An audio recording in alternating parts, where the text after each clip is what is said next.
Okay, so without further ado, I might kick off. Welcome everybody to this repeat performance of the DGAL I gave earlier this year. Before I get into the meat of the talk though, I might want to say a few words about the title. It may not be immediately obvious where we're going with the title, and also how it came about being what it is. And I remember, probably would have been about a year or so ago actually, that the news came down to me that the division was thinking of putting me forward as a nominee for one of this year's DGALs. And I was asked to knock together a title and an abstract and send it back up for formal consideration. And I did that. I did it, we were asked to turn it around pretty quickly. We sent it up, and a few days later the message came back to me that they wanted to proceed with the nomination, but they weren't that happy with the title. And I think it was Leanne that delivered the message, but I understand that it came from you, Andy, that it simply just wasn't sexy enough. So I was sent away again to rework the title. The abstract was fine, but the title wasn't up to scratch, and it's actually a pretty daunting task to be sent home and told you're not sexy enough and come back tomorrow a little bit sexier and see how you go. So I went home, and I remember that night very well actually, because I was really a bit concerned about how I was going to pull this together, and my wife was away, so I popped my daughter into bed and sat down with a bottle of red and loosen up a little bit to see how I went. And really what I did is I came back to the original question that it was that we were trying to answer when we first set about doing all this work, and that was simply, can we achieve more with less in earthquake location? And what I mean by more is, can we get more accurate earthquake location?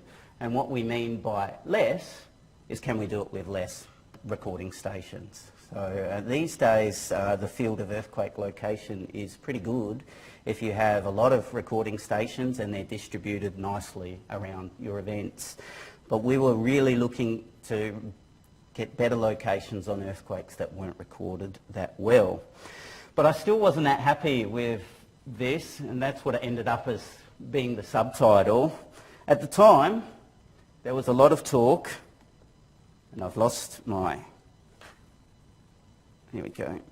Let's see. There we go. There was a lot of talk at the time about efficiency dividends in the public service, and so at some point along the evening it came to me that this is exactly what the efficiency dividend is all about. It's trying to do more with less. And so when I originally gave this talk, I presented myself not just as a distinguished GA lecturer for 2013, but also as the model Australian public servant with efficiency dividend always on my mind. So let's get into it now. An outline for the presentation. I will ease in fairly lightly. I'm going to talk about earthquake location, what it is, how it's typically done, and then use that as a basis to talk about the new work that we've conducted in earthquake location. That introduction will continue right down to about halfway into the presentation as this outline defines it. I'll use some synthetic wave examples to slowly introduce some more complexity, and then some cartoon schematics to talk about coda wave interferometry, which is really at the base of what it is that we're doing. How we handle coda wave information about earthquakes in a probabilistic fashion. Some real earthquake location examples picked from California, the Calaveras Fault, and from the southwest seismic zone in Australia. And then I'll change tack just a little bit for a short while and talk about earthquake sources and their mechanisms and what we can learn from coda waves about the earthquake sources, and I will wrap up with some conclusions. So to start with the first one, imagine now you've got a cross-section, or a planar view rather, of the Earth. We have X and Y coordinates here, and you have an earthquake buried somewhere underneath the surface. And that earthquake is recorded by 3 or more seismic stations. The trick for earthquake location, at least absolute earthquake location traditionally, is we look at the travel time between the earthquake and the recording station. So in order to do that, we need to know how fast the wave travels between the earthquake and the station. And because we don't have complete knowledge of the velocity structure, we won't necessarily find the correct distance between the recording station and the earthquake. So that's represented here schematically by overshooting in that curvature. We do that for a few different seismic stations, and we start to triangulate a position for the earthquake. That's the fundamental principle for absolute earthquake location. It's been around for 100 years, more than 100 years. And basically what you're trying to do is get some idea of where the earthquake is, and the key point I want to get across is that that location always comes with uncertainty. So this picture here represents the earthquake being located somewhere in the green area. You've got more stations, you can make that green area a bit tighter, but using this technique you're always susceptible to a lack of knowledge about your velocity structure. Roughly the same idea now, but shown this time in cross-section. So you've got X across the horizontal and Z down, and we're going to start talking about a group of earthquakes. So we're going to exploit the fact that earthquakes often occur in groups, and we're really targeting aftershocks here. So you've got a main shock and then a series of earthquakes that come afterwards. I'm illustrating one station on the top, but of course you can assume there are multiple stations. Absolute earthquake location, the triangulation I showed you before, is based on the travel time for the ray, the first arriving components of the wave field between the earthquake and the station.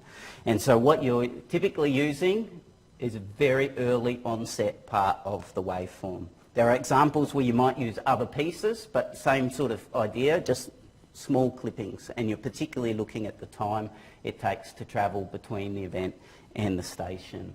Now when you do this in a range of recording situations around the world, you can locate the earthquakes within areas of the order of 5 kilometres. In some areas, for example in parts of Australia, it's quite a bit bigger than that, but it's of the order of 10 kilometres, maybe a little bit more. The smaller the events, the harder it gets though, because they tend not to be recorded globally on a large number of stations, so it gets even more difficult. So you need multiple stations, good azimuthal coverage, even to get this order of accuracy. And again, we're only using a very small part of what it is that we record. Relative earthquake location, and this has been around for a number of decades now, exploits the fact that for earthquakes that are close to one another, a large portion of the path is similar between in this case, this pair of earthquakes and the station at the top. So the yellow part of this path is similar, and actually then by differencing the arrival times, turns out we actually don't need to know anything, or don't need to know much about the path there. We remove that common factor. And so we exploit the effect that the events are close together, and it can be shown, or has been demonstrated by a number of authors, that they can get locations in the order of tens of metres, certainly up to 100 or 200 metres for earthquakes when they're forming in clusters, but this work is still dependent on multiple seismic stations and good azimuthal coverage. So the places where this works very well, for example, are California, Japan, anywhere where you have a very dense seismic network, and preferably one that has good coverage in all directions out from the event. So this figure here actually is one of the study regions that I'll use later in the talk. I'm going to look at some earthquakes down here on the Calaveras Fault. Each of those red triangles represents a seismic station, and there are 805 in that picture. This is the situation, permanent network situation in the southwest seismic zone, which is one of our more active parts of Australia. Roughly, the figure is roughly the same size, and you have a seismic station here, here and here. So roughly 3 seismic stations in the region of California that has 805. So what we're trying to do is come up with new techniques where we can improve the locations in this kind of area, and that's starting to mimic that accuracy that you might find over here. And how do we propose to do this? We actually propose to do this by using more of the seismic wave field. Similar sorts of ideas as the existing techniques for relative location, that events that are close to one another should give fairly similar recordings at the same stations, but instead of just basing our analysis on the start of the waveform, we're going to start using all of it. Now this section of the waveform is called the coda.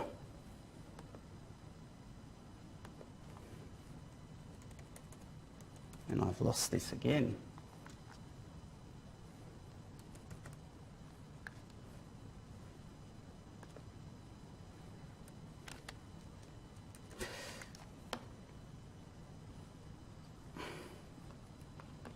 There we go.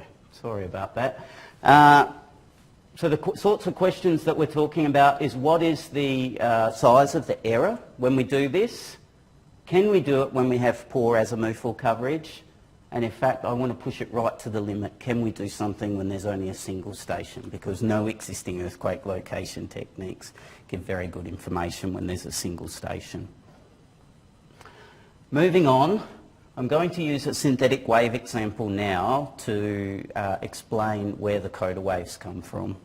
And that will help us understand the coda wave interferometry. So again, in cross-section, you have X across the horizontal, Z in depth. This is a picture of the velocity model. Deliberately made this a heterogeneous velocity model. So the different colours represent different speeds that the acoustic wave will travel at. And I'm going to place an earthquake in there and model its wave propagation, and we'll have a look at it in a movie. So this is the same box, but this time we're showing the wave field. The earthquake is going to start here and propagate outwards. We're going to record it on a seismic station here, and you'll see the trace of what you would observe on the surface of the Earth. So you can see this thing propagating out, hits the surface and reflects, but the main thing that I'd like to draw people's attention to is all of this scattering that's going on here. That's actually the wave bouncing off the different heterogeneities in the Earth, and it's that scattering process that produces all this complexity here in the waveform, known as the coda waves. And it's these guys, the coda waves, that we're going to exploit in this presentation. So how does it work? Imagine you've got an earthquake buried somewhere inside the Earth. You have a recording station on the surface. That complicated waveform that we saw before can be thought of as the sum of a series of rays that have bounced between different scatterers to get to the surface. So if you superimpose all the different scattering paths from all the different takeoff angles from that earthquake, you get the waveform that we saw before. If you receive a second earthquake, which is perturbed slightly, so a small distance from the original earthquake, there will be components that are recorded on the same seismic station that are very similar, that differ only in the component of the path between the event and the first scatterer. The rest of them are the same. And that piece of the seismic waveform, it turns out, is highly correlated. There'll be other bits which are uncorrelated at all, but we're looking for the correlation. We're looking for the level of similarity in the waveform, and that tells us something about the separation between the events.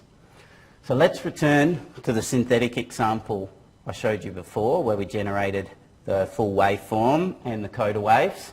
And now let's perturb that earthquake. Imagine that I've moved it, and I repeat the process. I get the one in yellow.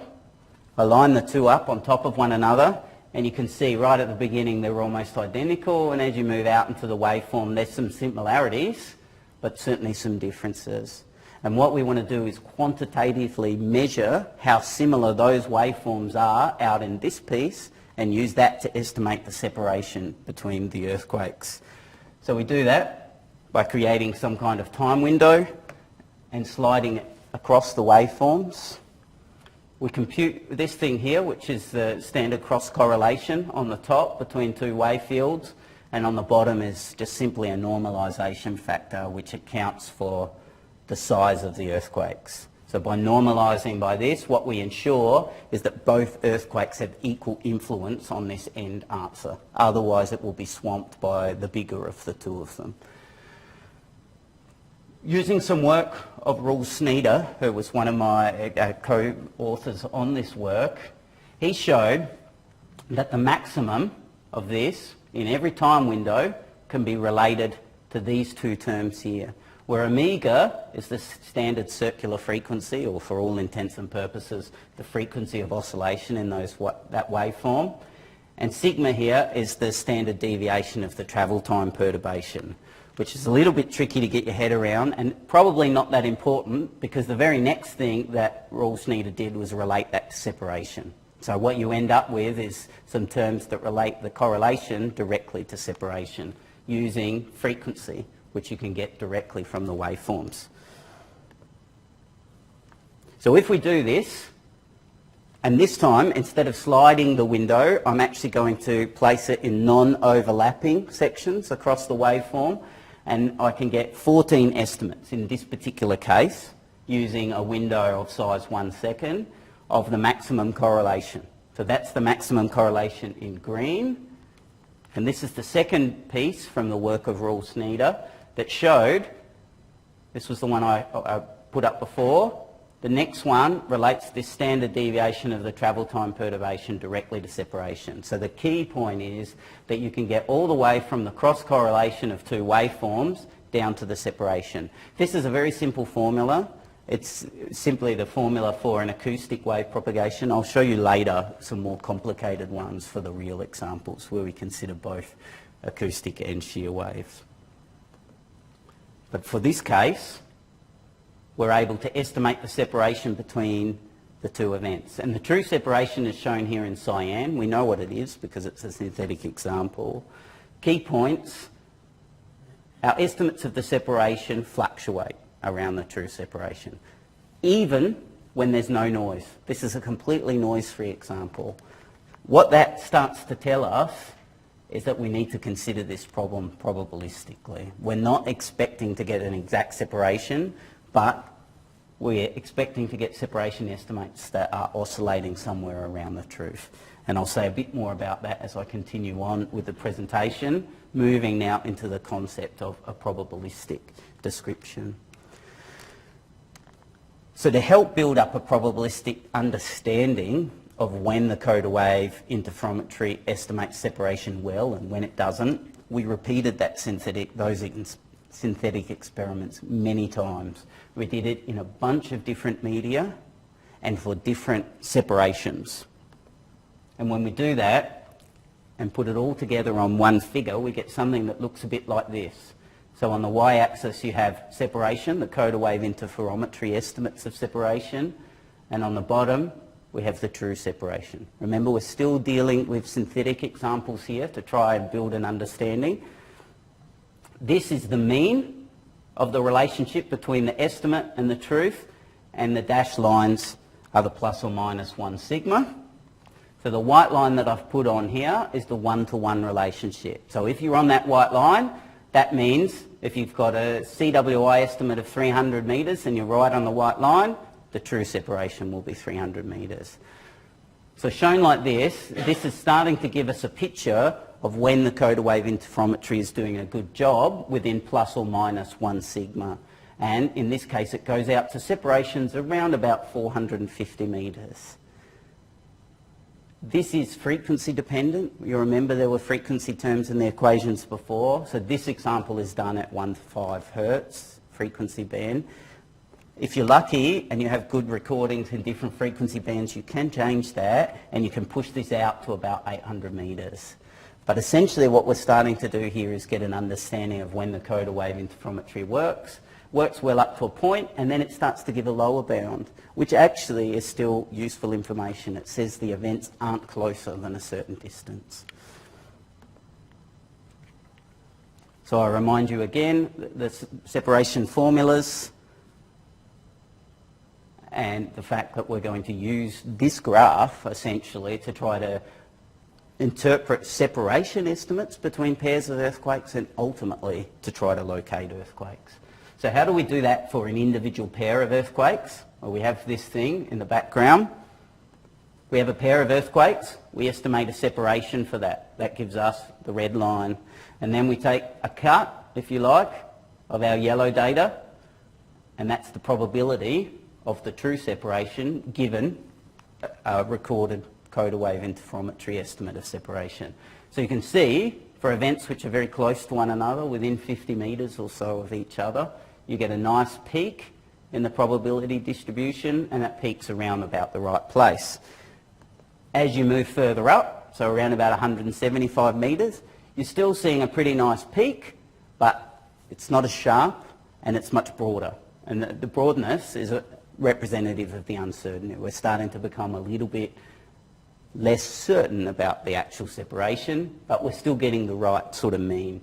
As we go higher again, that peak becomes even fainter still, until eventually it disappears and this just flattens off and you have only lower bound information.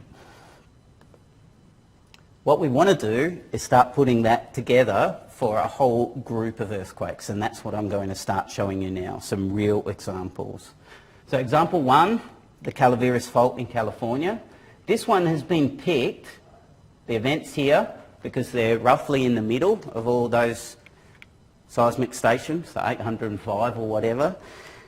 Also because a lot of work has already been done to try and locate them accurately using existing techniques. And what we want to do is see how our technique stacks up against those when we use all of the stations, then when we use a subset of the stations, and then when we use only one of the stations. So I'm going to relocate these earthquakes using all those different scenarios. Let's start by having a look at what the information about a pair of earthquakes tells us.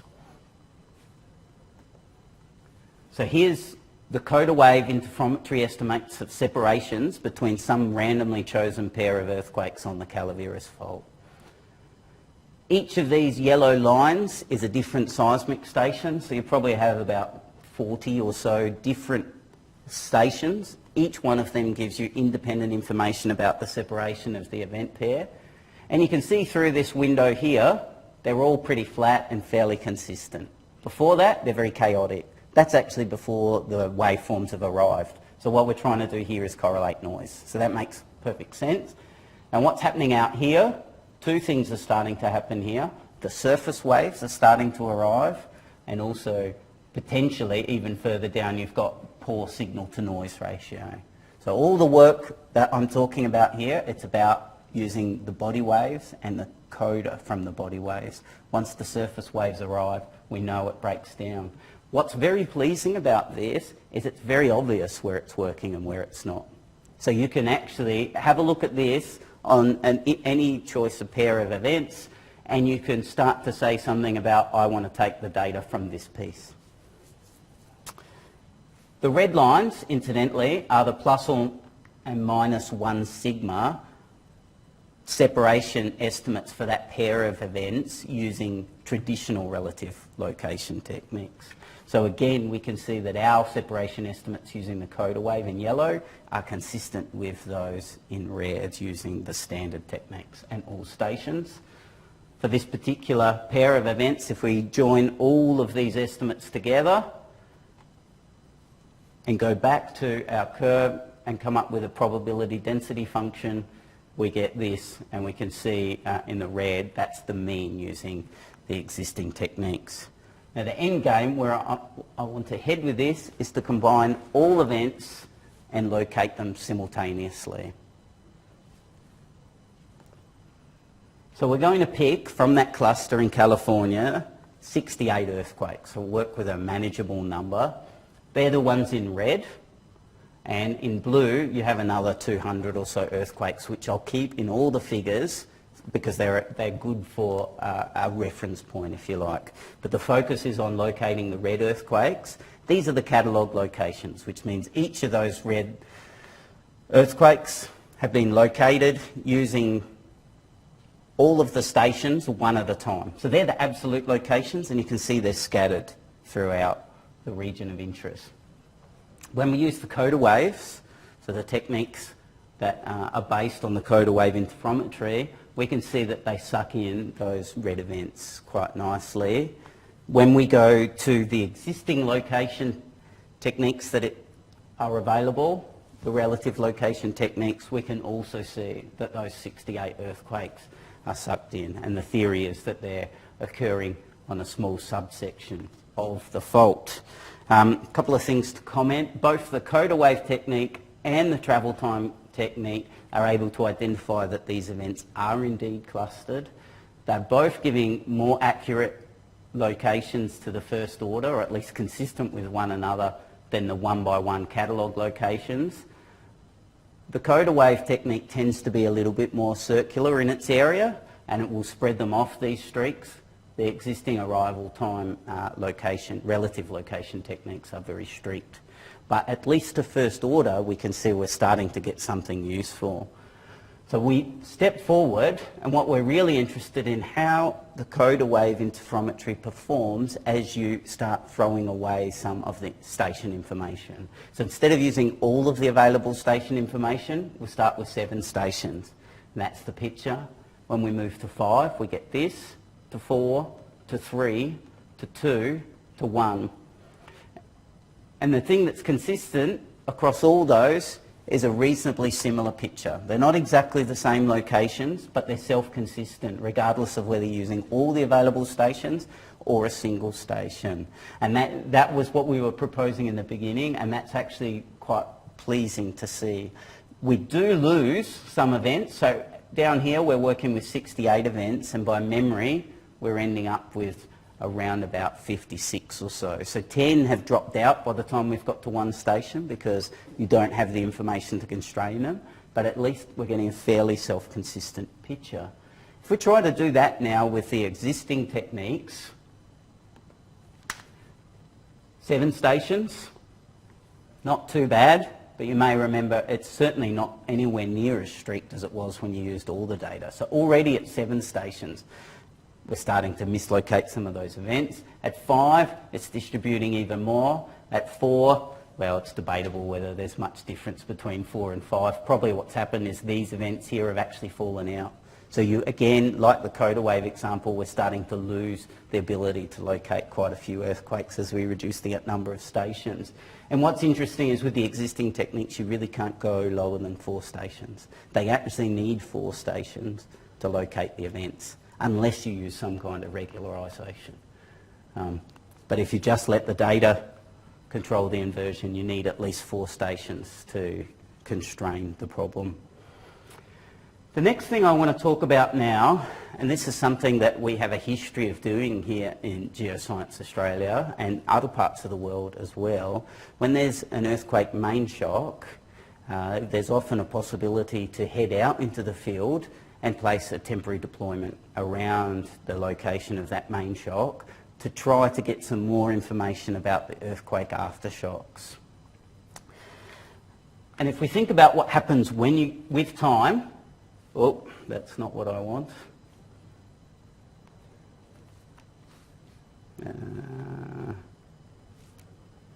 All right, how do we get rid of this? Sorry? It goes away. It goes away, thank you. All right. This is the earthquake here, the main shock, measured in time, in days, and we're going to talk here about percentage of the aftershock. So it will become clear as I start to build this. In 4 days, a typical main shock aftershock sequence, you'll record about 40% of the aftershock. So we'll fluctuate up and down a little bit, but that's roughly according to the Amari law. In the coming 145 or so days, you start to get up to almost 90% of the earthquakes, and then this thing keeps tailing off.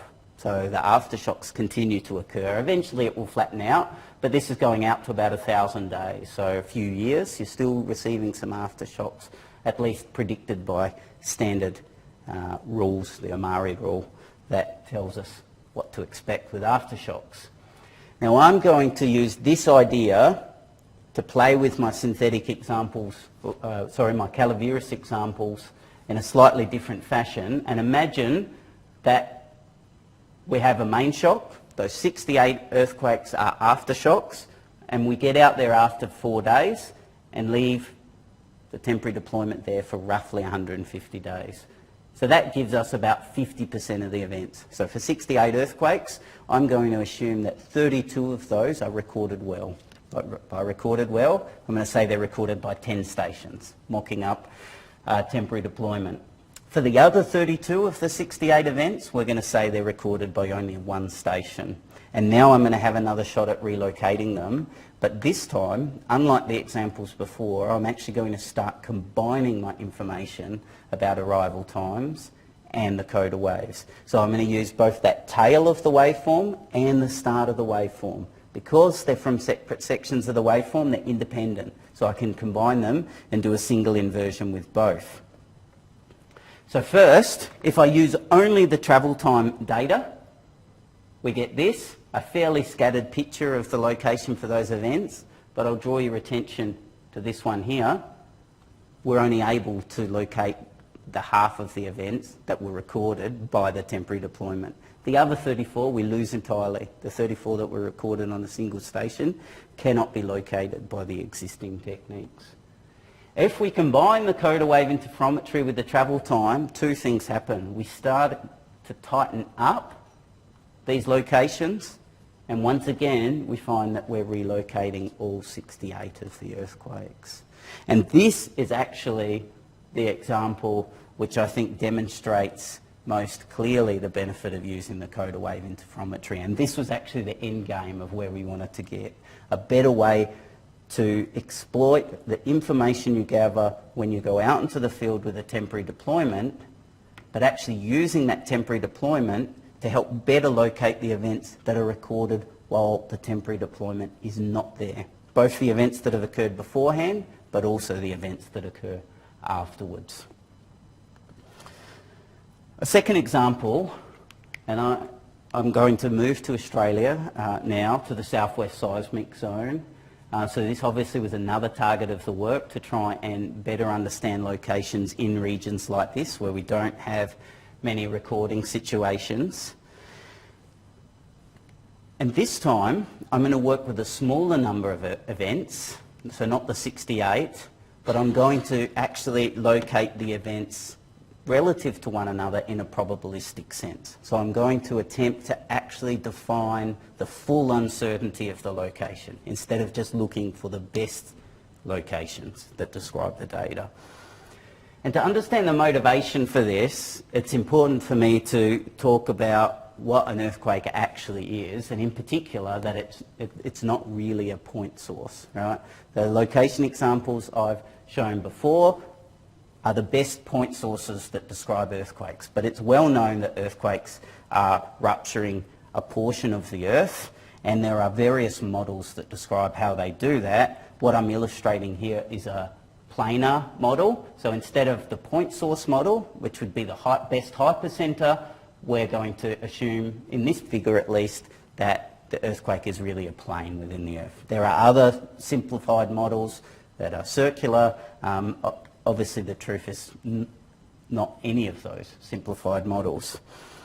This is important because of this example here, which actually came to me from John Dawson.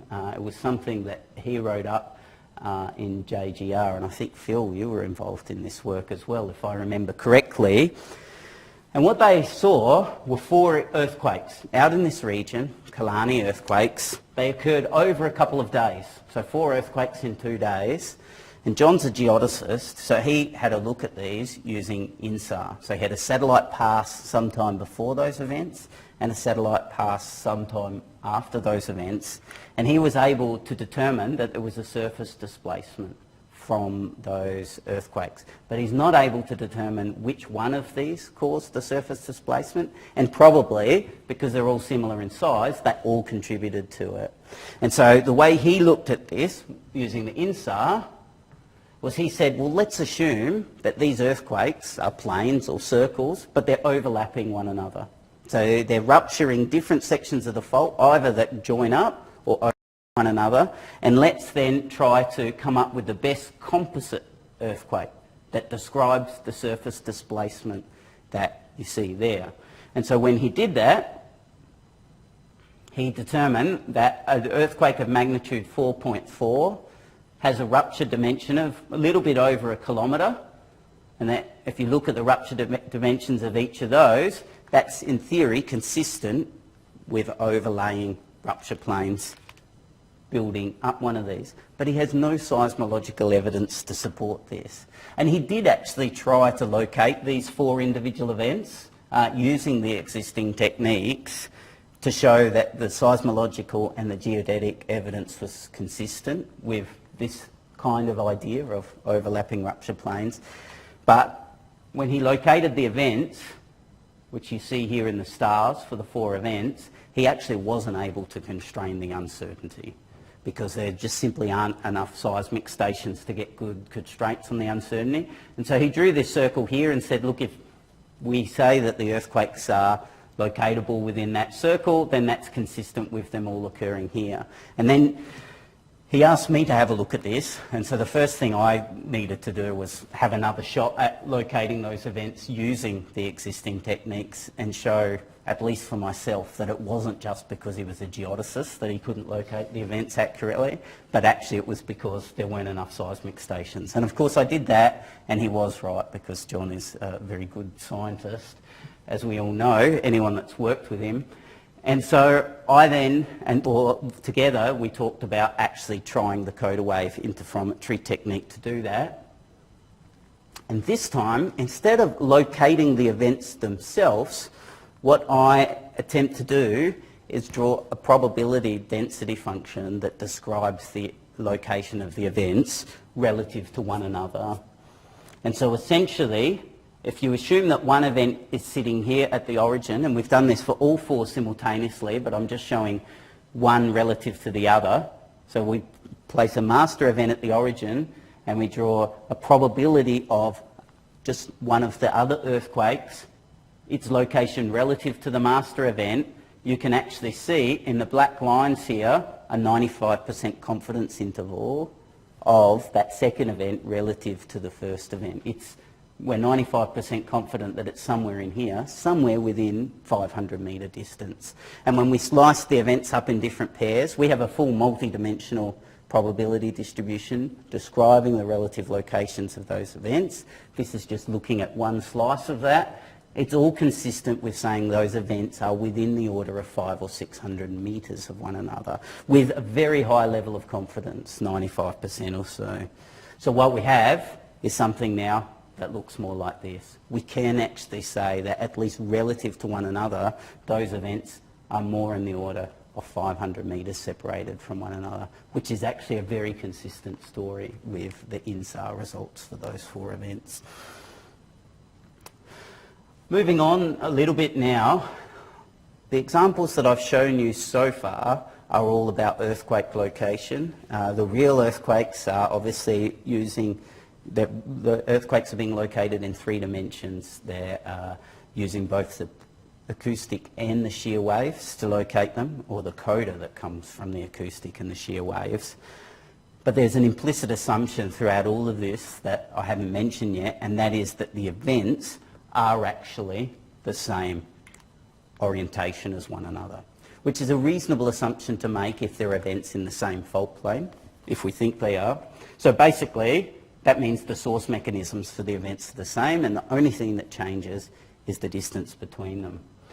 We also had a look at what happens if instead of the separation changing, the source mechanism changes, because we would also expect the waveforms to change as a result of the change in the radiation pattern.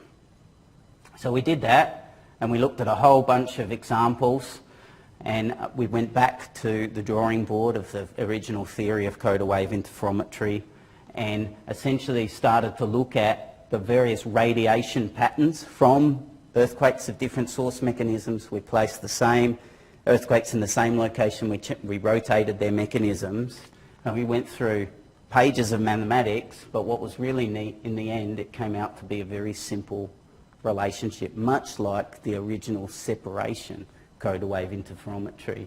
And that basically showed that you get an imprint of some kind on the cross correlation that's related in this case to the change in the dip, the change in the strike, and the change in the rake of the event.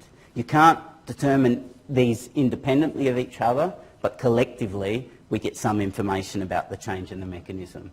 And we tested this synthetically using a 3-dimensional wave solver on the TerraWolf over at RSES.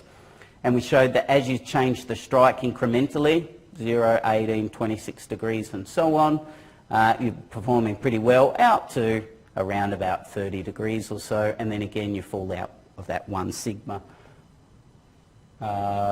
area. For the dip, it's a bit better. You can get out to changes of the order of 60 degrees at the 1 sigma level, and if you start to combine them all, you can get a sort of average angular change, if you like, across the 3 out to around about 16 or 17 degrees for a multi-changing event source type. So what we have now is we have a theory for the source separation if the events are the same type. We have a theory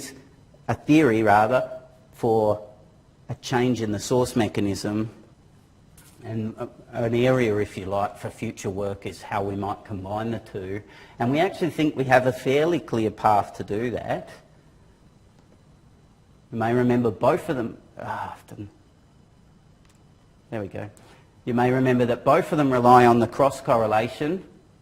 The separation formula relies on this thing here, the frequency. The source variation formula has no frequency term in it. What that means is that a change in source mechanism, the imprint on the coda wave is independent of frequency, whereas source separation depends upon frequency. So actually we think that if you filter the waveforms into different frequency bands, it may well be possible to isolate a change in the coda waves that comes from separation between the events and the change that comes from source variation of the events. Potential applications now. We talked a lot about the aftershock example, and that was very much the way we came at this problem. That's where we wanted to be. But there are a number of other potential examples, and the obvious one is sort of reservoir engineering or induced fracturing, particularly for deep sites, and I'll show a movie in a moment that might help me explain that more. And another one actually which was of some interest at the Colorado School of Mines was when you're in deep tunnel mining situations, particularly if you've got rock bursts and things. When you're in the mines down in the tunnels, they have the seismometers down there, but they actually don't have the ability to spread them out nicely and a nice azimuthal coverage. And they seem to think that there might be some interest in that side. To explore the geothermal one, I've actually just downloaded a video from the web. It's in the Cuba Basin. It's using the enhanced geothermal systems video. So basically what we have in any kind of reservoir engineering, or many at least, is they rely on fracturing of the earth to get the fluid flow through the earth. So what we see here in the Cuba Basin is a situation where you've got a deep well, and I draw your attention to this bit in particular. It's going down around about 4 kilometres, and they're going to pump water down that at a fairly high pressure, and actually what they want to do is they want to induce earthquakes down there to start opening up the water flow channels. And typically when they do this, they get many thousands of earthquakes, and they'll usually have a good set of seismometers on the surface, but as these sites get deeper and deeper, the ability to resolve earthquake location for small events gets harder and harder. And there may well be some use in downhole seismic recording, at least in petroleum reservoirs, to help try and map these things out more. We're still scoping that potential use, but that's certainly something that, again, has attracted some interest at the Colorado School of Mines. So moving on and wrapping up the presentation, we've managed to show that coda wave interferometry can be used to get independent constraints on the separation between pairs of events. It can be useful for a single station. It gives a fairly accurate estimate of the separation out to around about half a wavelength. So that was sort of 350 metres for 1 to 5 hertz filtered waves, a little bit more for 1 to 2 hertz filtered. But beyond that, it's still quite useful in that it provides a lower bound. It tells you that the events are at least separated by a certain distance. We have put all this theory, wrapped it up into a PDF for multiple earthquakes, for the locations of those, and we can use that PDF or either through some kind of grid search technique to understand the locations of the events in a probabilistic sense, or we can attempt to optimise it to find the best set of locations that describe the data. And this is one of the key points, is that it can actually be combined with the arrival time data because of this independence issue. We're using completely separate parts of the waveform. And because of that, we can link events across different deployment periods, particularly for aftershock temporary deployments. We've developed a whole new theory for coda wave interferometry to estimate source variation in events, and the source variation is independent of frequency, which starts to pave a way for building these things together. We have tested most of these ideas out now in the literature, having started publishing back in 2007, and just most recently in the last couple of months we've had an article accepted in the BSSA for that component. So the final slide, I'll go back to where it all began, which was this question that's fallen off the side, but can we achieve more with less in earthquake location? We can, using different parts of the waveform, which again I'd suggest is actually precisely what the government's after when they're talking about the efficiency dividend, to try and do more with what you do have. Some acknowledgements. I worked very closely on this with Malcolm Sambridge at the Research School of Earth Sciences, Rolf Sneeder from the Colorado School of Mines, a couple of other guys who were both formerly at RSES, assisted a lot in the computational side of things. We were talking with two people, Dan O'Connell and Lisa Block from the US Bureau of Reclamation, about some induced seismicity projects. We ended up not using them in this work, but that data is still sitting over at RSES if anyone's interested in that. And for the synthetic examples, the 2D acoustic ones, we took a model from Heine Egal at Munich University, and we rewrote it into, well, I rewrote it into Fortran just to speed it up. And then for the three-dimensional synthetic wave propagation, I didn't want to go anywhere near rewriting that one. So I got an existing code from Kim Olsen from San Diego State University. So I'd like to publicly acknowledge the support from all of those collaborators. And that's it.